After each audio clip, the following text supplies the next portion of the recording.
After listening to those speeches, I feel like I should just end it. They're just so amazing. I can't possibly follow well. I'll do my best. Before I begin with a final word to close out the amazing school year, I'd like to thank a few people who've made today and this entire year so astonishing. The year has truly flown by, and so I guess we were having lots of fun. First, I'd like to thank the students who made this event so wonderful, to Lily and Jack, Camille, Zachary, Jillian, Elias, Michael, Alexander, Caroline, and the choral singers. As representatives of your class, you've lived up to everyone's lofty expectations. To hear you speak so eloquently and to hear the confidence in your collective voices makes us all quite proud, and you should be proud too. Many thanks to Matt for his commitment to our middle school program. I mean, you even took a pie to the face to support middle school learning. Your faith in our middle school teachers to do what's right and what's necessary and to take risks with our curriculum makes it even easier for us to do our jobs. Thanks to the admissions office, Diane and Hugh and Mary Beth for working so hard to assemble this graduating class. The recipe is working, guys. Keep it up.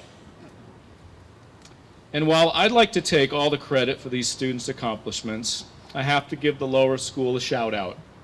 More than half of this group began their academic and social growth in lower school. And so we have to give at least partial credit to those great teachers. I know Dan might give about 1/4 point, but I'm a far more generous grader, so thank you, lower school. To the athletic department, the business office, development, maintenance and grounds, technology, dining, I sincerely thank you and apologize, sort of, for the noise and chaos we created this year. And if not for Marie's steady, supportive, and patient disposition, we would all be in trouble. Thank you, Marie.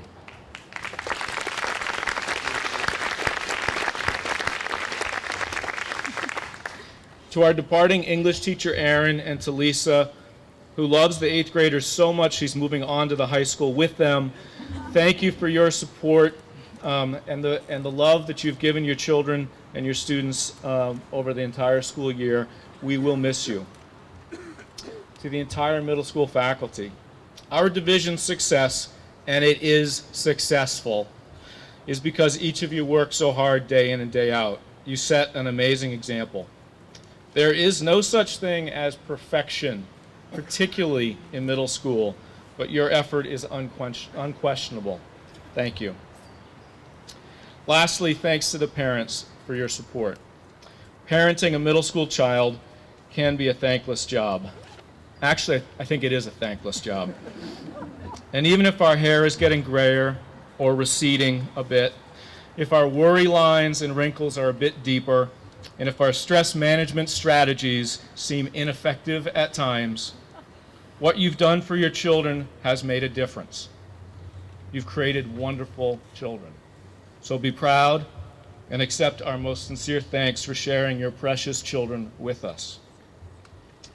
8th graders, almost done. I just got to finish up my flappy golf game, and I'll be right with you.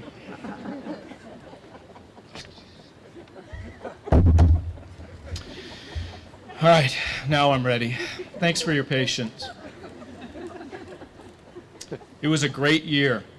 I really don't know how you survived all those snow days. Those oppressive dress code rules, those unfair math tests, the baby project, or John and Graham's unreasonable expectations. You've distinguished yourself as cohesive, well-mannered, and caring group who worked hard, expected much of one another, and demonstrated excellence. The Rube Goldberg exhibition on Thursday was just one example of your brilliance. The energy, the ingenuity, the laughter, the perseverance in that project alone was something to behold. So we will remember you as a group, but we'll also remember you as individuals and the qualities and characteristics you brought to school each day. I'll remember Henry's constant positive outlook, Ian's love of reading and that cool trombone sound, Emmy's stage presence and the way her smile could brighten up any room. Sam, our founder and leader of Speaks, and his many clarifying questions. Niku's profound sense of justice. Celia's focus on academics and her frozen ropes on the softball field. Erica's bow in her hair and bounce in her step.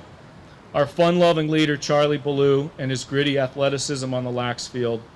Brooke's steady, consistent approach to basketball, friendship, and schoolwork. Kira's easygoing determination and those purple highlights. Max Blazar's charm and loyalty to friends. We can't forget how our resident fashion consultant Anjali wowed us with her musical talents and that Ariel performance at Thursday's talent show. Ife's burgeoning self-advocacy, or the way Isabel Chaffee became an active and vocal leader. Sean's intense curiosity about everything. Bella's sweet, sweet sensibilities, and the fact that she's not on crutches today. I've asked Joyce to be on call just in case.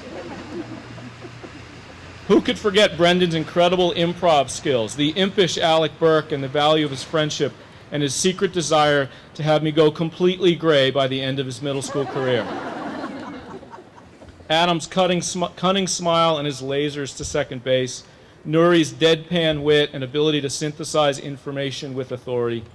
Caroline Castellone's genuine and most sincere care for others. Caroline Coya's show-stopping performance in Hairspray, or our super conscientious student and talented swimmer Taylor, and the way she so easily dove right into the social scene this year. Pun intended. We'll remember Chloe's can-do spirit and calm and steady energy, Max McGuire's intelligence and quick wit, the high expectations Camille set for all of us, Ella's fun-loving spirit and hours spent taking selfies, Julia's need to see and understand the big picture, or their combined attachment to Tori, who overcame a tough knee injury with such perseverance and positivity. We will always remember the power of Jiffy's optimism, silliness, and care for learning, Teo's honesty and integrity, Lily's unique style and sense of humor, Izzy's work ethic and fashion sense, Arden's motherly graces and kindness to others, or the loving, I think, but daily bruises I received from Elias and his way of bringing the high energy to every activity. Jackson's brilliance and ability to present and end an argument. Miranda's bracelets, her keen intellect and willingness to examine everything with a critical eye. Jack Moran's determination and his newfound love for choral music concerts and musicals.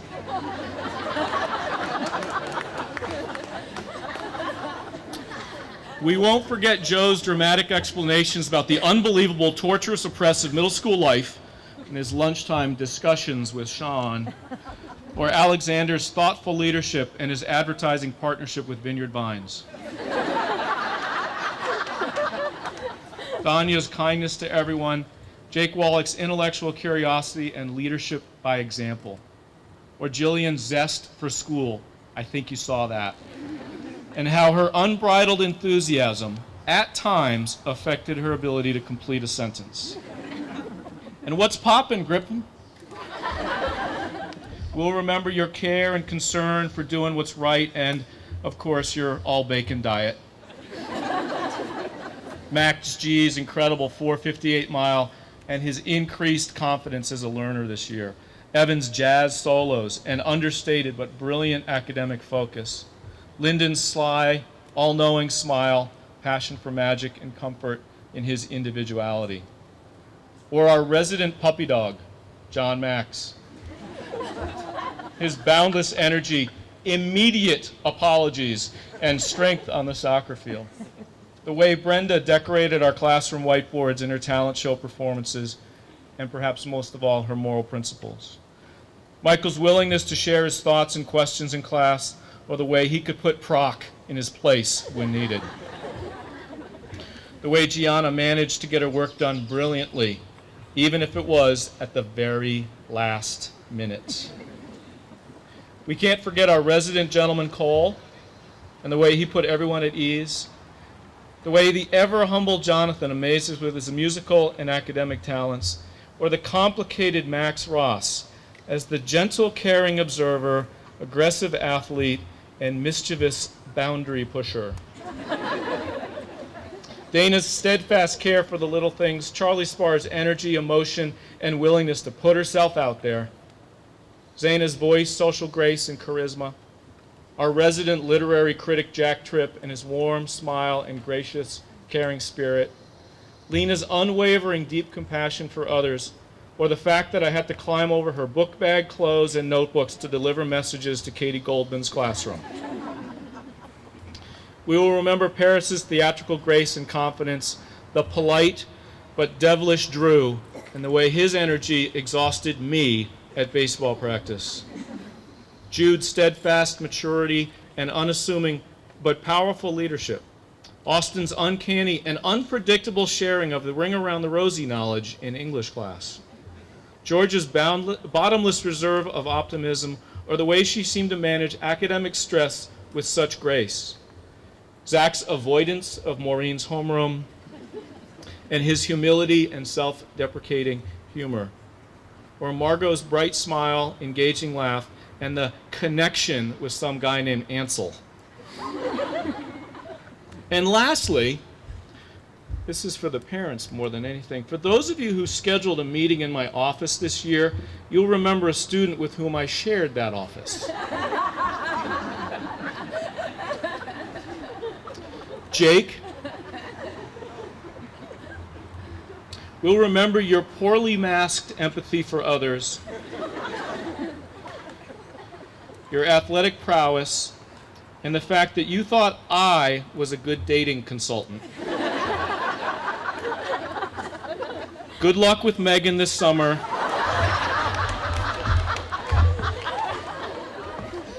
I did my best.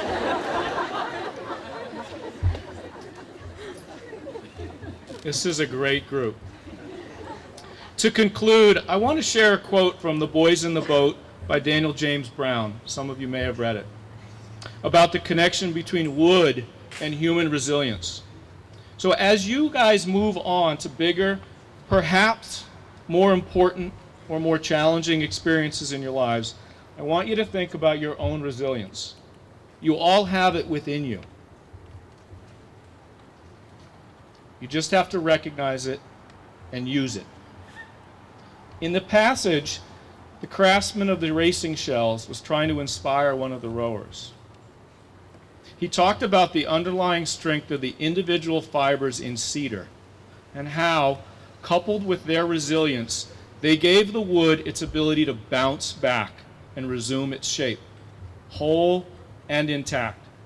Or how, under steam and pressure, they could take new forms and hold it forever. The ability to yield, to bend, to give way, to accommodate, he said, was something a source of strength in men as well as in wood, so long as it was helmed by inner resolve and by principle. So according to Graham, you're looking for just one slow day. So please go have a bunch of them. But get ready to bring your inner resolve, your principles, and your resilience back to campus in September to tackle those new challenges in upper school. You are more than ready, and we will miss you. Thank you.